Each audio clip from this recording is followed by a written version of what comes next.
둘째 주간입니다. 지난주에 이어서 예수 그리스도의 탄생을 기다리는 사람들에 대한 얘기를 함께 나누고 있습니다. 오늘은 다가올 기쁨을 기다리는 인내라는 말씀으로 말씀을 나누겠습니다. 다가올 기쁨을 기다리는 인내. 대림절은 계속 말씀을 드리지만 예수님의 탄생과 예수님의 재림을 기다리는 그러한 절기라고 말씀을 드렸습니다. 지난주 토요일은 우리 예수님의 탄생을 기다렸던 맞이했던 마리아에 대해서, 예수님의 어머니 마리아에 대해서 우리가 살펴봤습니다. 그런데 우리가 지난주에 잠깐 말씀을 나눴지만 마리아가 잉태되기 전에 6개월 전에 먼저 잉태됐던 그의 친족 엘리사벳 이야기가 있었죠. 오늘은 그 엘리사벳 사가랴 이야기를 함께 살펴보려고 합니다. 특별히 이 사가랴는 세례 요한을 낳는 그러한 부모가 된 거죠. 마리아처럼 가브리엘 천사가 역시 이 사가랴에게 나타납니다. 그런데 다른 건 뭐죠? 이 가브리엘이 마리아의 케이스는 여인에게 나타난 거죠. 마리아에게 나타났고 오늘은 제사장인 사가랴에게 나타났습니다. 그리고 동일한 수태고지죠. 너희가 잉태할 것이다. 마리아에게 직접 네가 잉태할 것이다. 사가랴에게는 너희 아내 엘리사벳이 곧 잉태할 것이다. 이런 말씀을 나눈 것입니다. 그래서 결국은 이제 이 스토리는 쭉 50몇 절까지 갑니다. 결국 이제 사가랴에게 가브리엘이 너의 아내가 곧 잉태할 것이고 그 잉태된 아들은 이 민족의 큰 기쁨이 될 그런 인물이다. 그 이름이 요한일 것이다. 요한은 이제 우리가 아는 대로 다장성에서 들에 나가서 메뚜기와 석청을 먹으며 회개세를 전파했던 세례 요한이 된 거죠. 그렇죠? 자, 그런데 이 사가랴의 이야기를 통해서 우리가 알 수 있는 건 뭘까요? 첫 번째는 이겁니다. 6절에 보면 제사장 이 두 사람이 하나님 앞에 의인이니 이렇게 얘기하죠. 의인이래요. 그리고 의인뿐만 아니라 주의 모든 계명과 규례대로 흠이 없이 행하더라. 요즘 우리가 욥기를 큐티를 하잖아요. 욥도 당대의 의인이었어요. 성경에 보면 의인이라고 하는 말은 아무한테나 갖다 붙이지 않습니다. 정말 하나님 앞에서 의인이다라고 하는 건 정말 하나님 앞에서 거룩하고 흠이 없이 행하는 그런 사람을 의인이라고 그렇게 얘기합니다. 노아도 당대의 의인이다 이런 얘기하죠. 그러니까 이 의인이라고 하는 호칭을 받은 사람이 이 신약에는 그렇게 많지 않아요. 그런데 이 사가랴와 엘리사벳이 하나님 앞에 의인이라는 거죠. 거룩하고 흠이 없다. 그럼 이 사람들이 가식적으로 해서 의인이라는 칭호를 받은 게 아니라 정말 의인이었다. 그런데 이 사람들에게 있어서 아픔이 있는 거죠. 7절에 엘리사벳이 잉태를 못함으로 그들에게 자식이 없고 두 사람의 나이가 많더라. 우리가 이 스토리를 통해서 의인의 삶도 아픔과 고통이 있다는 것을 알게 됩니다. 욥을 통해서도 우리가 깨닫지만 의인의 삶이라고 하나님이 모든 걸 다 축복할 거라고 우리가 기대하지만 그렇지 않습니다. 특별히 여기에 보면 이 사람들을 소개하는데 제사장 한 사람이 있는데 이름은 사가랴요 그러면서 아비야 바녀이라는 얘기하죠. 그 다음에 아내 엘리사벳도 아론의 자손이라. 이 얘기는 둘 다 사실은 이 레위인 가운데 아론은 제사장 집안이잖아요. 이 둘 다 사실은 아론의 집안인 거예요. 근데 아비야는 그 아론의 후손 가운데 이제 있는 그런 이름인데요. 결국은 둘 다 뭐죠? 제사장 집안인 거예요. 그러니까 하나님께 택함 받은 집안에 쉽게 말하면 뼈대 있는 집안, 유대인 그런 집안에서 태어났는데 굉장히 잘 그런 신앙생활을 했겠죠. 그 가운데서도 이 사람들은 특별히 더 하나님 앞에 의인이었고 흠이 없는 삶을 살았다라는 거예요. 그러면 집안도 좋아요. 하나님 앞에 거룩한 삶을 살고 의인이에요. 그러면 누가 봐도 이 사람들의 삶은 형통해야 되고 문제가 없어야 되고 그런 생각을 우리가 하잖아요. 그런데 그렇지 않다는 거죠. 이들에게 별정적인 아픔과 고통이 있는데 자식이 없었다. 그런데 우리가 욥기를 통해서도 보지만 이 유대인들이 아주 나쁜 신학이 있었어요. 그게 뭐냐면 자식이 없거나 병이 걸리거나 문둥병에 걸리거나 이런 것들은 다 하나님의 저주다라고 하는 거예요. 근데 그렇지 않아요. 그래서 욥이 그 친구들이 와서 계속 욥을 얘기하는 게 뭐죠? 너 분명히 뭐가 문제가 있을 거야 라고 하는 거를 계속 끊임없이 얘기하는 거예요. 그게 유대인들이 가지고 있는 결정적인 그런 결점이에요. 잘못된 신학이죠. 그런데 그게 오늘날에도 있단 말이죠. 우리는 누군가 어떤 아픔을 겪으면, 고통을 겪으면, 또는 뭐 자녀가 없는 그런 아픔을 겪으면 그 문제가 있을 거야. 분명히 하나님께서 기뻐하지 않으시는 삶을 살 거야 라는 생각을 하기 쉽다. 그러나 그렇지 않았다는 거예요. 하나님 앞에 의인이요 흠이 없이 행했다. 우리가 알 수 있는 것은 우리가 신앙생활하면서도 나쁜 신학을 가질 수 있어요. 그런 것들을 우리가 잘 분별해야 됩니다. 그래서 우리가 아는 건 의인의 삶도 아픔과 고통이 있다. 하나님을 신실하게 믿었던 수많은 성경의 의인들도 모두 고난과 고통과 아픔이 있었어요. 예수를 믿으면 무조건 축복받고 모든 일이 형통된 것을 약속하지 않아요. 오히려 그 반대로 바울은 뭐라 그러죠? 디모데에게 네가 나와 함께 복음을 위해 고난을 받자. 그렇게 얘기합니다. 우리가 예수를 믿는 것은 축복을 위해서 받는 예수를 믿는 것이 아니고 오히려 제자된 삶을 살기 위함인데 그 제자된 삶은 예수님께서 제자들에게 약속하신 게 뭐죠? 이 땅에서 고난이에요. 아픔이에요. 왜?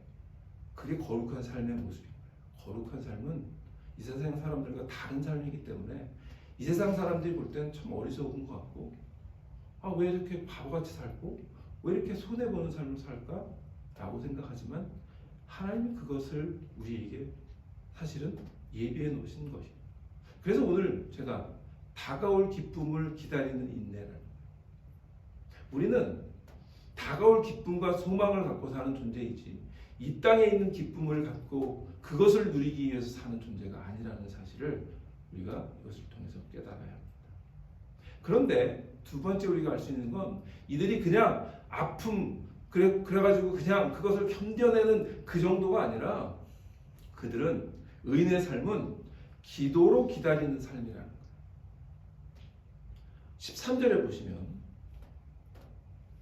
천사가 그에게 이르되 사가랴여 무서워하지 말라 너의 간구함이 들릴지라. 너의 간구함. 이 얘기를 거꾸로 말하면 너가 계속 기도했다라는 얘기를 하는 거죠. 사가랴가 기도하는 사람이었던 거예요. 우리가 이 땅에 사는 동안에 우리의 어떤 삶이 형통하지 않고 녹록지 않지만 그러나 의인의 삶은 성도의 삶은 그 모든 것들을 기도로 기다리는 삶입니다. 기도로 인내하는 삶입니다. 이 아침에 우리가 나와서 하나님 우리의 삶이 여러 가지 문제도 있고 아픔도 있고 고통도 있을 줄 압니다. 그러나 우리는 하나님 앞에서 기도하는 삶을 살기로 원합니다.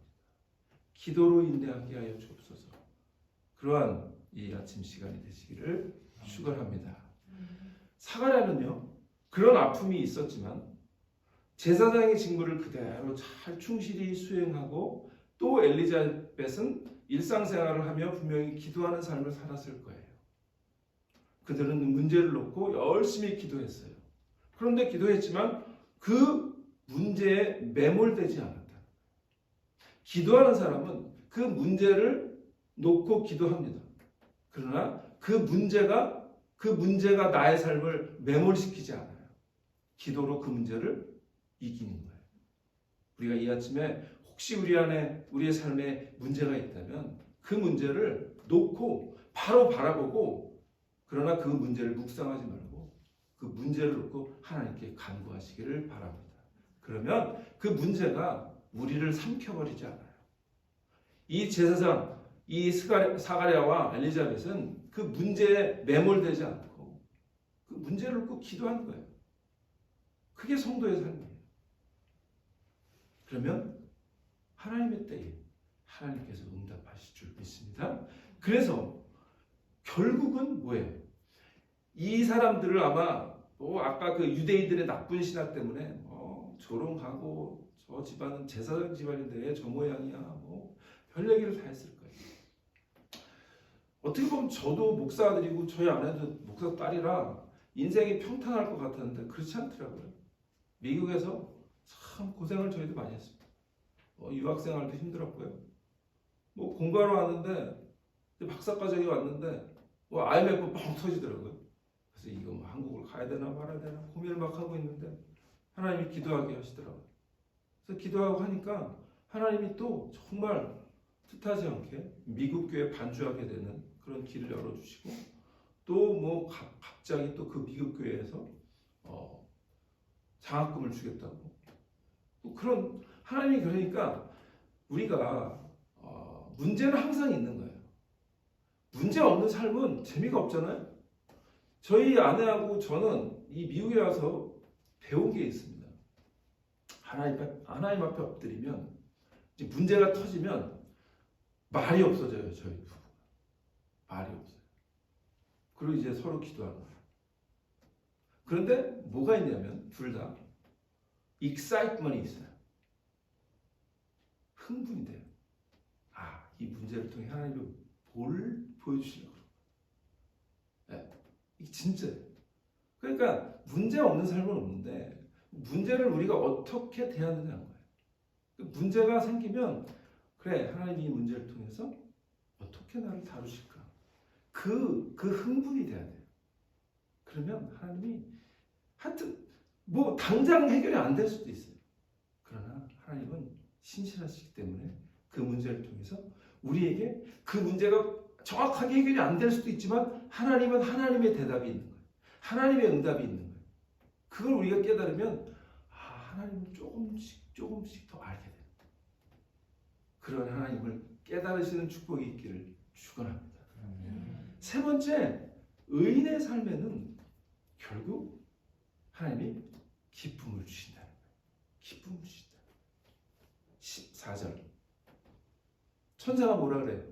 너도 기뻐하고 즐거워할 것이요 많은 사람도 그의 태어남을 기뻐하리. 예. 우리가 성도의 삶은 결국 하나님이 기쁨을 우리에게 주실 거라고 하는 걸 기대하고 소망하는 존재인 거예요. 그러면 낙이 없잖아요. 현실에서 우리가 고난이 있지만 하나님의 시간에 우리에게 그것이 작은 기쁨이든 큰 기쁨이든 우리에게 분명히 하나님은 기쁨을 주실 것입니다. 그 기쁨을 우리가 기대하고 바라보고 나가는 거예요. 그래서 오늘 제가 말씀을 다가올 기쁨을 기다리는 인내. 다가올 기쁨이 우리에게 있어요. 그런데 기다리는 그 인내를 뭘로 인내하라는 거예요? 기도함으로. 기도함으로 인내하자라는 거예요. 그래서 너의 간구함이 들린지라. 그러면서 그 천사가 얘기하는 거예요. 너에게 기쁨이 있을 거야. 그런데 중요한 건 뭐냐면 너에게만이 아니라 모든 사람이 기뻐할 거야. 그런 얘기예요. 성도의 삶이란 나만 기뻐하는 삶이 아니에요. 나를 통해서, 내 기쁨을 통해서 다른 사람에게도 기쁨을 주는 존재가 성도예요. 그게 하나님이 기뻐하시는 의인인 거예요. 하나님은 의인의 기도를 들으시는 줄 믿습니다. 그래서 너의 간구함이 들린지라. 결국 하나님은 그들의 기도를 드시고 기쁜 소식을 전하시는데 너도 기뻐하고 즐거워할 것이고 많은 사람들도 그의 태어남을 기뻐하리라. 누구요? 세례요한의 태어남을 기뻐하리라. 세례요한이라고 하는 선지자를 그들 가정에게 주셨어요.